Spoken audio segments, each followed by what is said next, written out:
Shalom Jemaat, selamat datang di Gereja City Blessing. Mari kita simak pengumuman gereja dalam sepekan.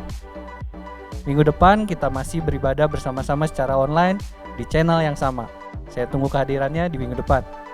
Yang kedua, jemaat sekalian, mari ambil waktu sejenak untuk memberikan persembahan di rumah Tuhan. Persembahan dapat ditransfer ke rekening bank gereja. Informasi nomor rekening bisa didapatkan di WhatsApp gereja masing-masing. Pastor Yosi mengajak setiap jemaat untuk bisa bergabung dalam doa bersama yang dilakukan secara online melalui aplikasi Zoom. Untuk hari dan jam bisa ditemukan infonya di WhatsApp gereja masing-masing. Sebentar, kita akan mulai ibadah online. Mari kita perhatikan dua hal berikut ini. Pertama, marilah kita bersama-sama untuk beribadah dengan fokus, dengan tidak melakukan hal yang lain, karena Allah hadir di tengah-tengah kita, dan marilah kita menyembah dalam roh dan kebenaran. Yang kedua, ajaklah keluarga Anda di rumah atau bagikan link ibadah online ini agar keluarga Anda dimanapun berada bisa beribadah bersama-sama. Mari kita mulai ibadah hari ini.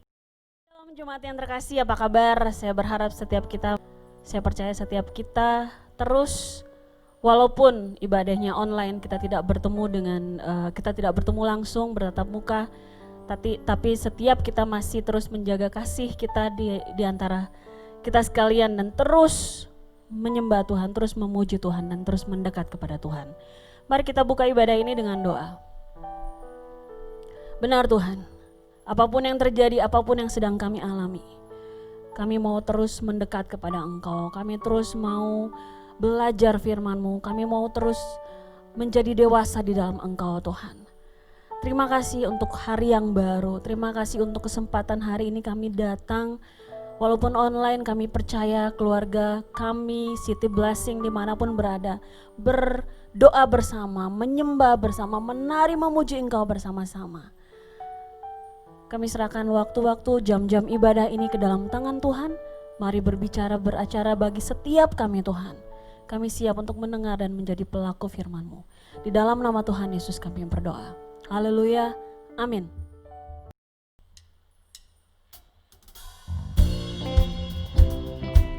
Kita sama-sama mau menari buat Tuhan. Kasih yang begitu besar, lebih kuat dari dosa. Kasih yang menemukanku, selamatkan dan pulihkanku. Tunaikan syukurku, ku tak akan berhenti memuji, meninggikan nama-Mu selalu, menari memuliakan-Mu. Dibebaskan, dibangkitkan, hidup yang Kau beri dan kini hanya untuk-Mu.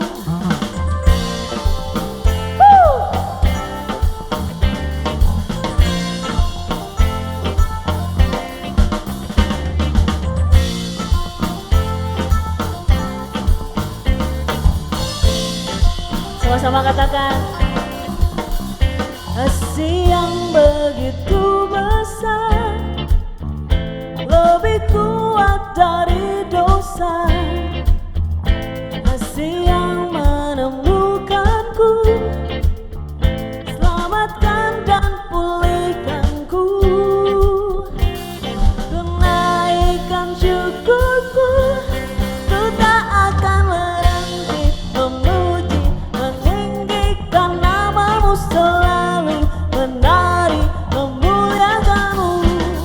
Dibebaskan, dibangkitkan, hidup yang Kau beri dan kini hanya untuk-Mu.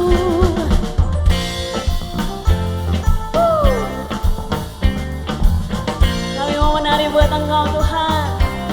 Yes.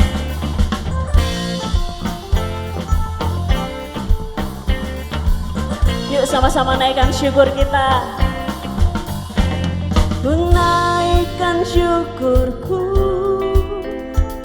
ku naikkan syukurku. Musik memuji Tuhan.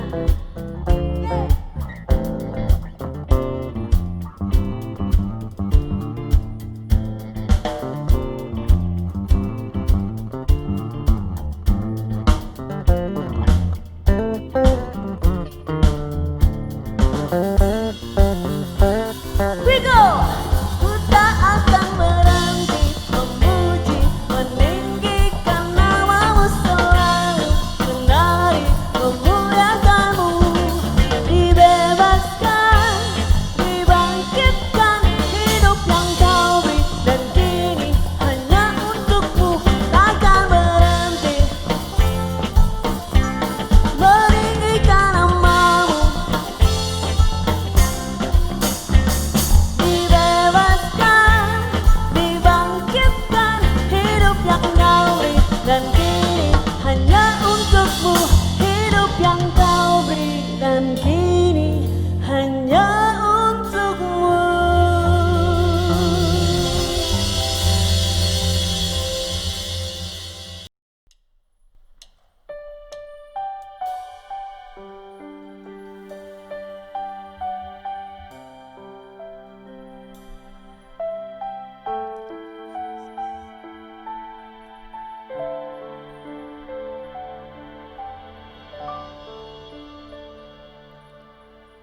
Kuasa-Mu nyata di dalam kelemahanku, kekuatan-Mu menopang seluruh hidupku.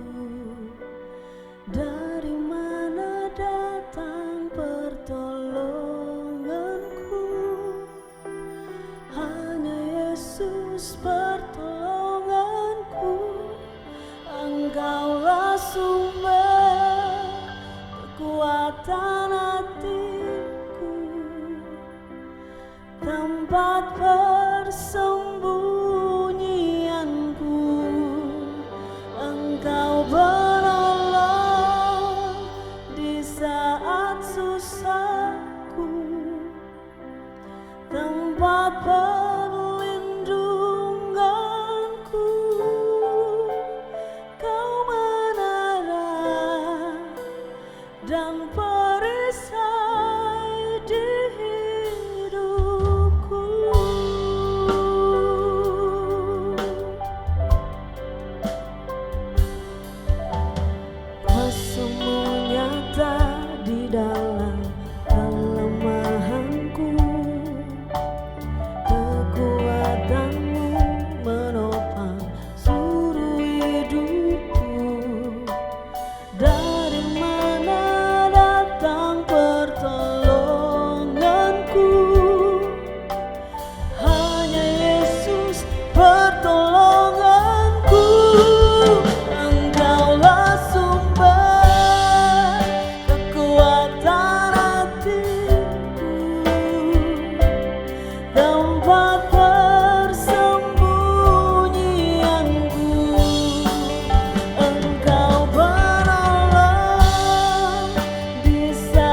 Shalom saudara, puji nama Tuhan. Saya berharap saudaraku tetap terus berapi-api di dalam Tuhan, mempunyai semangat yang tidak ada henti-hentinya, karena Roh Kudus mencurahkan kekuatannya kepada setiap kita. Dan pada kesempatan ini kita masih di dalam tema advance dengan subtema tentang maturity atau keep the maturation. Jadi tetaplah kita dewasa dan kita tetap ada di dalam standar kedewasaan yang Tuhan berikan bagi setiap kita.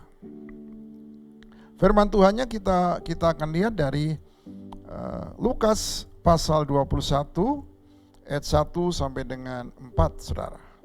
Persembahan seorang janda miskin. Jadi kedewasaan dalam memberi, itu judulnya. Kedewasaan dalam memberi. Ketika Yesus mengangkat mukanya, ia melihat orang-orang kaya memasukkan persembahan mereka ke dalam peti persembahan. Haleluya, saudara. Ia melihat juga seorang janda miskin memasukkan 2 peser ke dalam peti itu. Lalu berkata, "Aku berkata kepadamu, sesungguhnya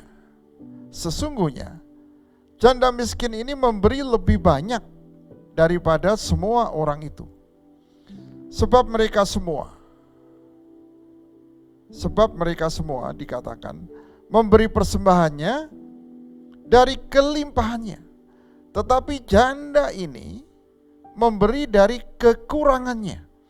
Bahkan ia memberi seluruh nafkahnya." Saudara, di dalam memberi itu Tuhan mengajar kepada setiap kita. Saudara masih ingat di dalam Yohanes 3 ayat 16? Karena begitu besar kasih Allah akan dunia ini, maka ia memberikan anaknya yang tunggal. Ia memberikan. Saudaraku, kasih itu ditandai dengan pemberian. Orang yang dewasa dalam pemberian itu dasar dalam hidupnya. Itu didasari dengan yang pertama-tama adalah percaya kepada Tuhan. Yang kedua, dia melakukan firman Tuhan. Yang ketiga, dia praktek iman itu yang adalah kasih itu sendiri, saudara. Kasih yang di dalam bahasa Yunaninya itu kasih agape. Kasih agape itu kasih yang tidak menuntut balik dari apa yang dia lakukan kepada orang lain. Kasih yang tidak peduli orang lain harapkan untuk melakukan kepada dia atau tidak. Dia tetap lakukan karena dia tahu dia perlu melakukannya dan perlu menolong orang itu. Kasih yang tidak pernah bersyarat, saudaraku. Saya akan lakukan ini kalau kamu melakukan itu. Itu namanya kasih bersyarat. Tetapi sekalipun kamu tidak mau melakukan itu, saya tetap akan lakukan. Contohnya Tuhan Yesus sendiri. Saya mau mengorbankan diriku mati di kayu salib. Sekalipun engkau tidak mau percaya kepada aku tetap mau mati dulu. Lalu ada firman Tuhan, barang siapa yang percaya kepadanya, maka dia diselamatkan. Barang siapa yang percaya kepada Yesus, dia sudah berpindah dari maut ke dalam hidup. Tetapi barang siapa yang tidak percaya kepadanya, dia akan dihukum. Saudara, artinya Tuhan melakukan terlebih dahulu. Bahwa orang percaya tidak percaya itu bukan urusannya. Itu bukan poinnya. Poinnya adalah dia mau menebus umat manusia dengan harga yang harus dibayar. Walaupun harganya sangat mahal. Tidak masalah bagi Tuhan. Dan Tuhan sanggup untuk melakukan itu. Walaupun tadinya dia sempat tidak sanggup. Setelah kalau kita mundur sedikit, kita melihat pada waktu Tuhan Yesus di Taman Getsemani, apa yang terjadi? Tuhan Yesus berdoa, saudaraku.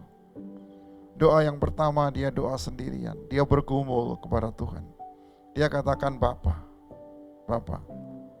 kalau boleh, zaman ini lalu daripadaku. Dia doa dengan sungguh-sungguh sampai berpeluh. Peluhnya begitu kentalnya, saudaraku. sampai menyerupai titik-titik darah. Artinya dia bergumul dengan sungguh-sungguh, secara manusia dia mengalami apa yang disebut dengan ketakutan. Dia lihat murid-muridnya tertidur. Kemudian dia berdoa lagi dengan doa yang sama. Dan kemudian dia berdoa lagi dan dia katakan, Bapa, bukan kehendakku, tetapi kehendak-Mu yang terjadi. Artinya apa? Di depan itu ada krisis. Di depan itu ada bahaya. Di depan itu ada tantangan yang luar biasa. Tetapi Yesus harus masuk. Karena apa? Karena itulah kehendak Bapa. Karena kalau dia tidak masuk, penebusan tidak terjadi. Karena kalau dia tidak masuk, kutuk tetap kutuk. Karena kalau dia tidak masuk, saudaraku, kita masih tertawan di dalam kehidupan dosa di masa lampau. Kuasa dosa ini, cara menebusnya adalah dengan cara yang demikian. Dan dengan ketakutan yang luar biasa, tetapi dia serahkan. Dan dia memberanikan diri untuk dia masuk. Dia lepaskan semua yang melekat dalam hidupnya. Ada hak yang harus dipertahankan, dia mau lepaskan semuanya. Bahkan firman Tuhan dikatakan dia mengosongkan dirinya. Artinya dia betul-betul kosongkan apa yang ada pada dirinya. Dan dia maju dan dia masuk. Dan dia memasuki di dalam yang disebut dengan krisis pada waktu itu. Ada kesalahpahaman yang terjadi. Orang Yahudi, orang Israel pada waktu itu berharap karena Yesus melakukan tanda-tanda ajaib dan mujizat. Lalu mereka berpikir, inilah dia, pribadi yang akan melepaskan kami semua dari penjajahan Roma.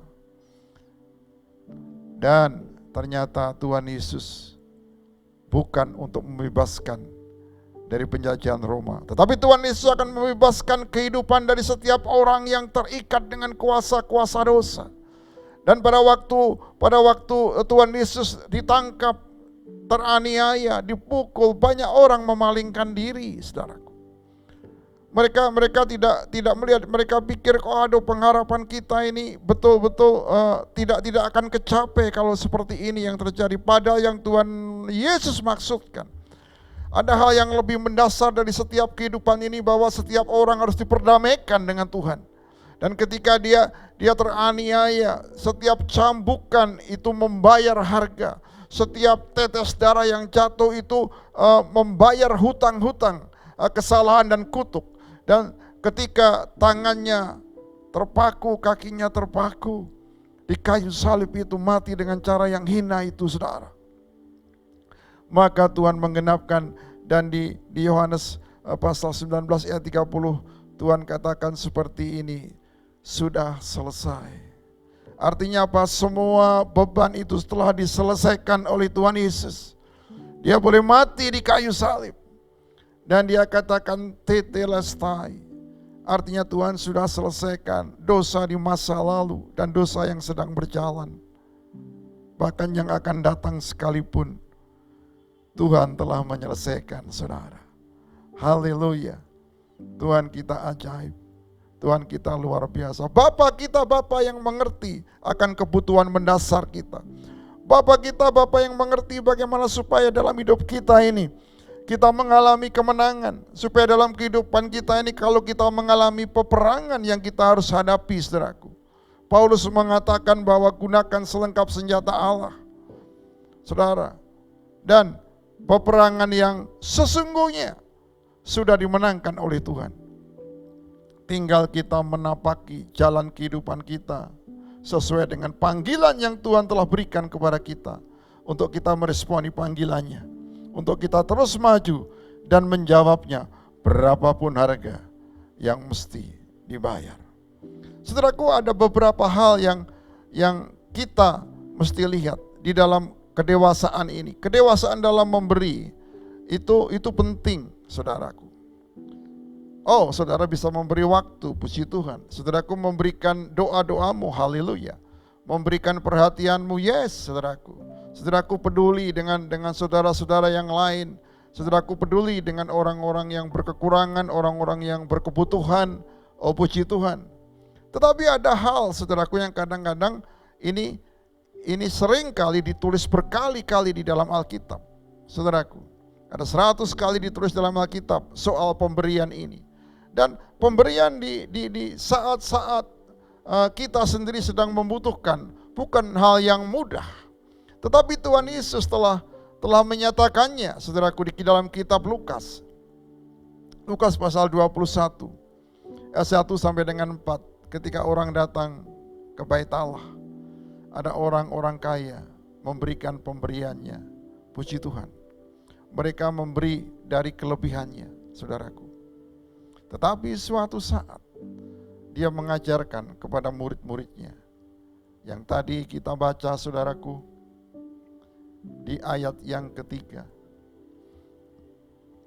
Tuhan berkata begini, lalu ia berkata, aku berkata kepadamu, sesungguhnya, sebenar-benarnya, sesungguhnya janda miskin ini memberi lebih banyak daripada semua orang.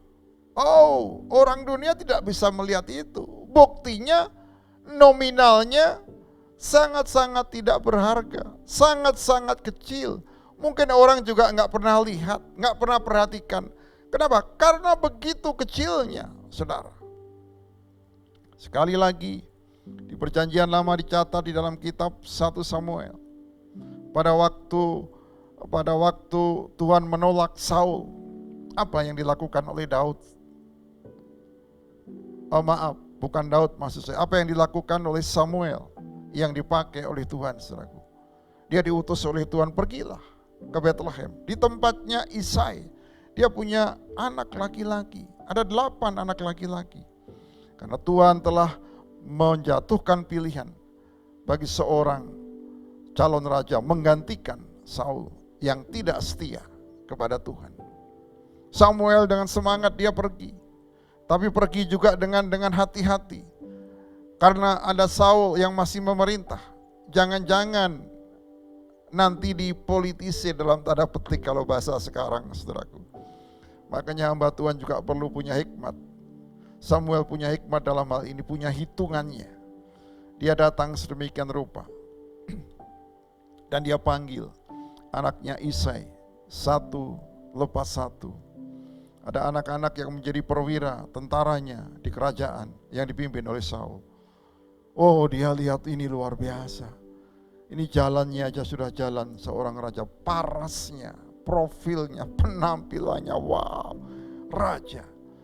Saudara tahu, itu ditolak oleh Tuhan.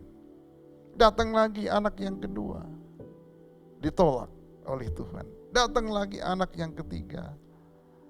Samuel melihat dengan apa yang dia lihat selama ini. Dan orang-orang lihat dengan kriteria-kriteria manusia yang ada. Tetapi Tuhan tidak melihat apa yang kelihatan, saudaraku. Lalu Tuhan bicara kepada Samuel, bukan. Samuel pikir sudah gak ada lagi Tuhan. Oh ada, coba cari lagi. Tanya sama Isai, mana anakmu lagi yang lain? Isai sendiri juga lupa, saudaraku. Oh gak ada lagi katanya.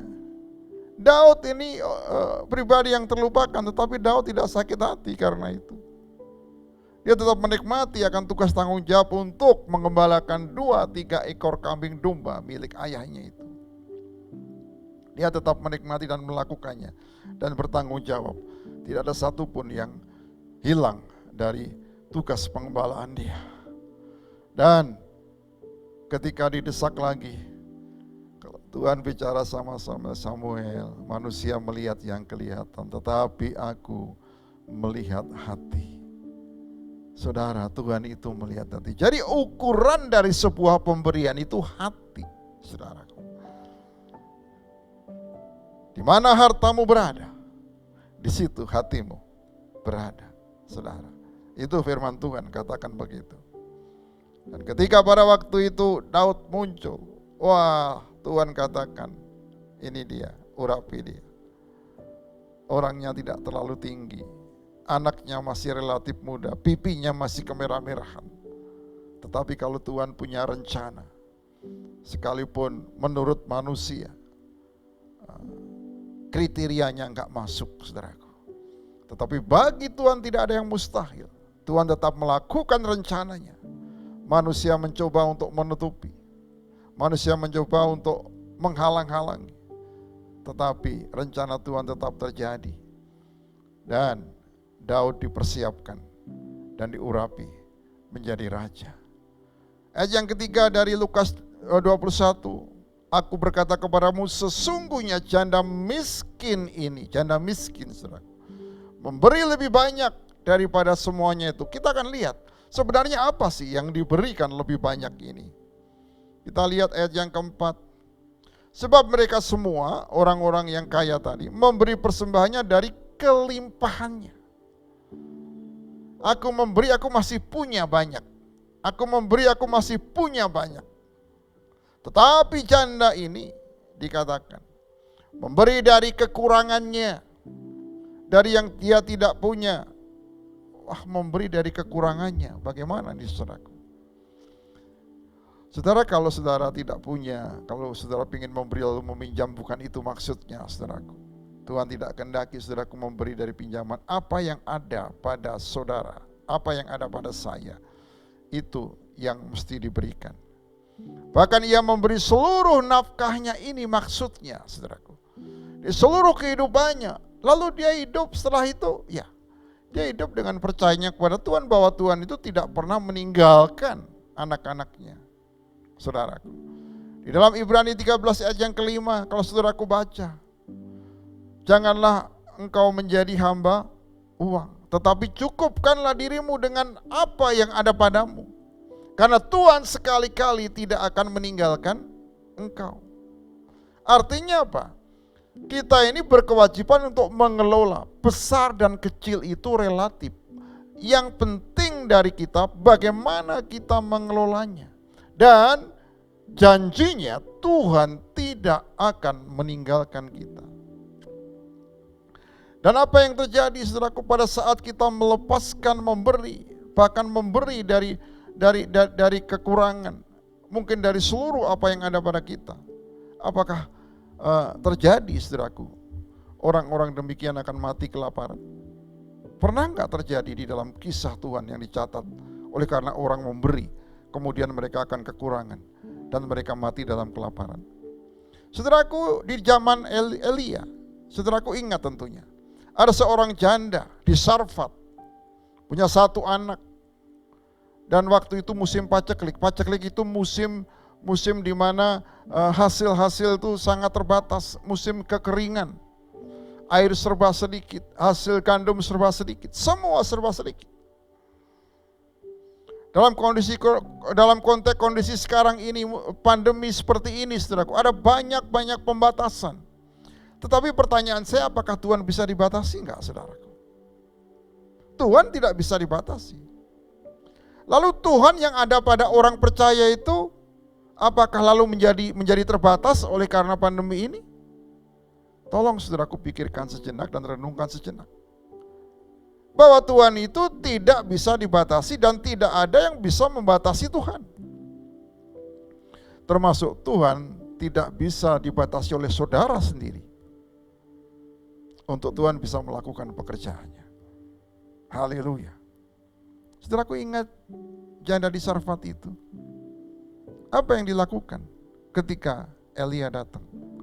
Pada di tanah Yehuda, apakah kekurangan janda, saudaraku? Di sana banyak janda, tetapi kenapa Tuhan suruh pergi ke sana? Kalau pikiran Elia, pasti ini ada janda yang baik hati. Ada janda yang kelebihan. Ada janda yang punya stok yang banyak. Tetapi kenyataannya bukan. Tuhan ingin menunjukkan Tuhan itu adalah Tuhan yang tidak terbatas. Tuhan ingin menunjukkan bahwa Tuhan itu Tuhan yang tidak bisa dibatasi. Tuhan itu ingin menunjukkan Tuhan itu di dalam keterbatasan manusia, tapi yang percaya kepada Dia, Tuhan bisa melipat gandakan apa yang ada pada orang itu. Saudaraku, catatan di dalam Alkitab, janda itu hanya mempunyai sedikit tepung, sedikit minyak, sekali masak menjadi sebuah makanan, apapun namanya, lalu dimakan sekali oleh janda dan anaknya. Setelah itu mereka tidak akan dapat lagi, dan besoknya mereka nggak akan mendapatkan makanan lagi, dan besoknya lagi mereka katakan mereka akan mati. Mereka tidak punya pengharapan, saudaraku. Mereka tidak punya pengharapan melihat kenyataan itu.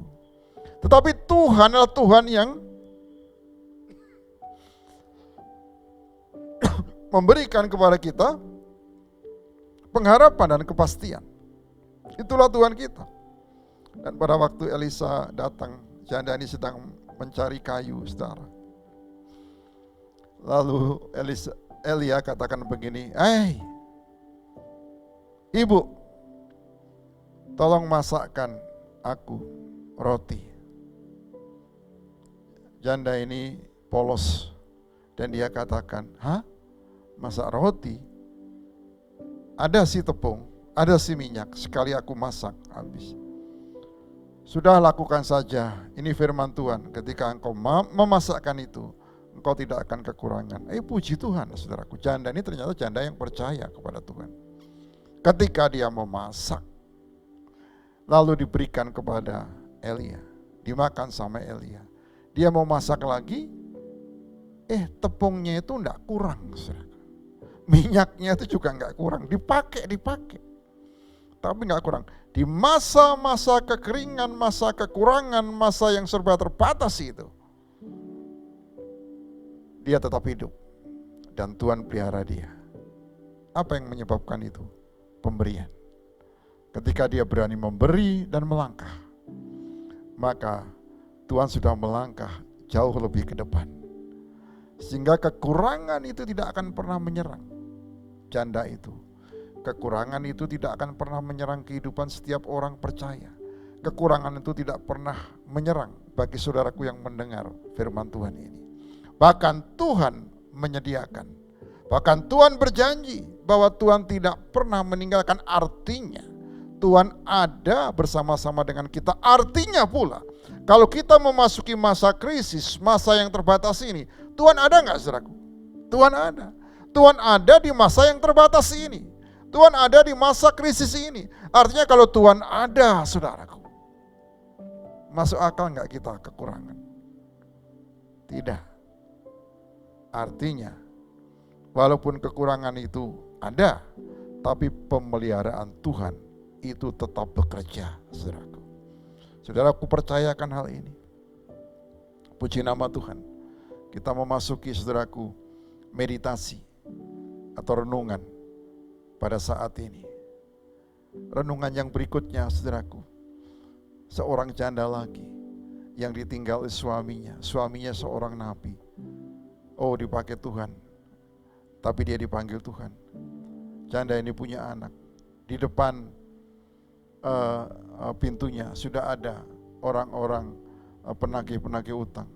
Kalau sampai dia tidak bisa membayar hutangnya, maka anaknya akan dibawa. Dia sangat mengasihi akan anaknya. Tapi di zaman itu adalah zamannya Elisa, murid dari Elia. Lalu Elisa bicara sama dia, apa yang kamu punya? Aku punya minyak, sedikit minyak. Oke, kalau begitu suruh anakmu cari ke tetangga-tetanggamu. Cari buli-buli sebanyak mungkin. Setelah itu masuk, tutup pintumu. Kemudian tuangkan minyak itu. Tuangkan minyak itu. Dia tuang minyak, ada buli-buli 1, buli-buli 2, buli-buli ke-15, buli-buli yang ke-25, buli-buli sampai buli-bulinya habis, berhenti minyaknya. Apa artinya, saudaraku? Apakah Tuhan membatasi? Enggak. Tuhan tidak pernah membatasi untuk berkat yang turun atas saudara. Apa yang membatasi? Kemauan saudara dan saya untuk kita mencari dan menemukan buli-buli itu. Karena selama buli-buli itu belum habis, minyaknya enggak berhenti, saudara. Tapi begitu buli-bulinya habis, sejauh kita mau dan mampu untuk mendapatkan buli-buli itu, ya sebanyak itu pula minyaknya berhenti. Ketika minyak memenuhi buli-buli itu, minyak yang dibuli-buli itu dijual, dan hasilnya bisa untuk membayar hutang anaknya tidak jadi diambil. Dan minyak yang tersisa bisa dipakai untuk hidup dan kehidupannya. Tuhan yang sanggup dan Tuhan yang menolong. Di situasi yang serba terbatas ini, apakah engkau saudaraku yang hari-hari ini mengalami engkau dihentikan dari pekerjaan? Dan apa yang kau ucapkan? Apa engkau mulai mengeluh? Atau engkau mengatakan, mendeklarasikan firman Tuhan bahwa aku anak Tuhan, bahwa pintu pekerjaan, pintu usaha, pintu-pintu pertolongan Tuhan pasti buka? Itu yang saudara ucapkan, atau saudaraku mengucapkan perkataan yang lain? Pada waktu Tuhan Yesus dengan murid-muridnya naik perahu, kemudian perahunya diterpa dengan angin topan, angin badai. Tuhan Yesus tidur di buritan, murid-muridnya kalang kabut, panik, saudaraku. Mereka setengahnya marah gitu. Oh Tuhan, apakah kau nggak peduli kalau kami semua mati? Loh, kenapa? Yang di luar itu begitu mengerikan. Tetapi kalau yang di dalam ada damai sejahtera, maka kita bisa menjadi tenang dan teduh. Yesus di dalamnya ada damai sejahtera, dan ketika Yesus bangun dan mengatakan diam, diam itu saudaraku. Kekuatan apa itu? Kekuatan damai sejahtera yang di dalam itu memerintahkan diam, diam saudara. Jadi yang menjadi renungan kita hari ini, damai sejahtera itu harus tinggal di dalam diri kita. Ketika damai sejahtera tinggal dalam diri kita, kita mampu untuk memberikan. Aplikasinya apa? Apakah kita selalu ingat, saudaraku, bahwa damai sejahtera itu Tuhan sudah lepaskan bagi kita? Kalau sudah ingat, tetap percaya. Kesimpulannya, saudaraku, apa yang saudara beri saudaraku tidak pernah mengalami kekurangan. Ketika saudara memberi, saudaraku tidak akan kekurangan. Tetapi ketika saudara memberi, sebaliknya, saudaraku akan mengalami kelimpahan. Puji nama Tuhan, saudaraku, di tengah-tengah pandemi keterbatasan ini, ayo tetap semangat, tetap beriman. Kesempatan kita untuk mengembangkan iman kita, dan kita tetap dewasa dalam memberi. Dewasa dalam memberi itu adalah yang tadi, ketika kita melepaskan, kita tidak akan mengalami kekurangan. Sebaliknya, Tuhan sanggup melakukan multiplikasi, pelipat gandaan di dalam kehidupan kita. Mari kita berdoa. Bapa, terima kasih dengan firman-Mu. Berikan kami kekuatan, kemampuan untuk kami memberi, Tuhan. Dan ketika kami memberi, kami diberikan kemampuan untuk menerima. Ketika kami memberi, kami diberikan kemampuan untuk kami menerima yang lebih dan mengelolanya.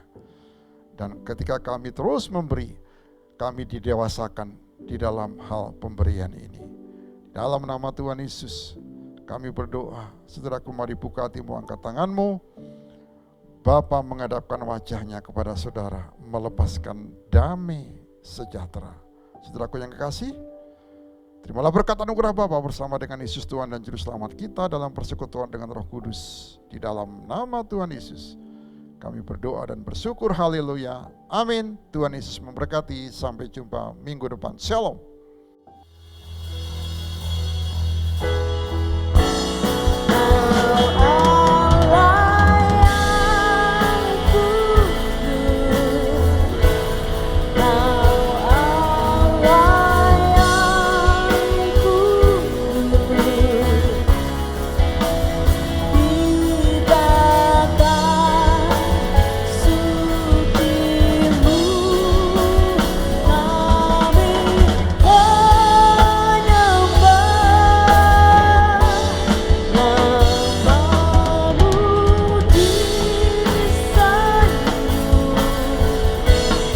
Wah.